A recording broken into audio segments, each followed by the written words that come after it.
Lorsqu'en novembre 1917, Bernard Boutet de Monvel rejoint la 551e escadrille basée à Fès, dans laquelle il est aviateur bombardier, le peintre qui, dès l'automne 1908, avait posé les jalons de tableaux entièrement travaillés à la règle et au compas, et qui, depuis qu'il avait été mobilisé en août 1914, s'était interdit de toucher à ses pinceaux,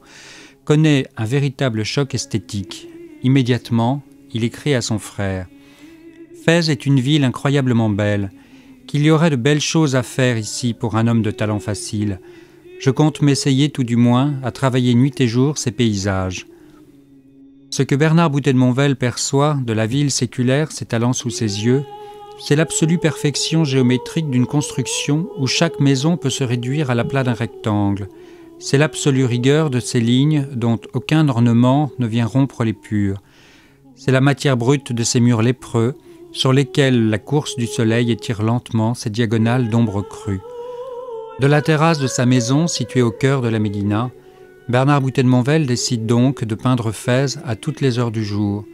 à 9h, à midi, à 7h et sous toutes les lumières,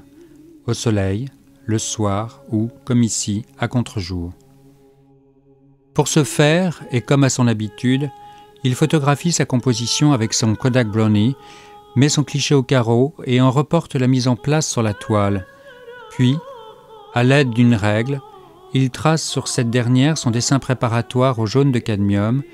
sans manquer d'autorité, d'en supprimer tout élément anecdotique, tout détail de nature à en atténuer, un tant soit peu, la rigueur géométrique. Ainsi, en est-il de la colline du second plan, purement et simplement effacée pour mieux faire se découper, sur l'aplat d'un ciel sans nuance, la crête de ce que Bernard Boutet de Monvel appellera dans une lettre à sa femme ses cubes de Fès, quitte, au reste, à en rééquilibrer légèrement le tracé. Enfin, s'attachant à conserver son dessin préparatoire en réserve, de manière à nimber d'une lumière affleurante la matérialité fermement maçonnée de chacun de ses cubes, il en indique au pinceau, en une pleine pâte souvent lissée au couteau comme à l'aide d'une truelle, le jeu nuancé des terres d'ombre naturelles et brûlées, auquel répond celui, éclatant et mat, du linge étendu et de quelques terrasses chauffées à blanc par le soleil. Toutefois, la composition retenue pour le tableau achevé, dont nous pouvons encore percevoir deux essais de délimitation sur le cliché mis au carreau, ne satisfait pas entièrement le peintre. Son format rectangulaire, étiré en longueur, en atténue la force. Aussi, décide-t-il, bien que son tableau fût achevé, d'en découper la toile sur toute la partie gauche, de manière à en recentrer la composition autour du pan de mur formant au premier plan un triangle adossé à un rectangle et enfoncé dans l'espace du paysage comme un coin. Désormais, le tableau est parfaitement carré,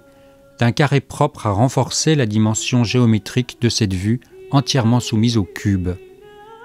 Avec une économie de moyens aussi surprenante que maîtrisée, Bernard Boutet de Monvel nous livre donc ici un tableau cubiste, le choix même de cette terminologie de cube qu'il retient pour l'évoquer en atteste,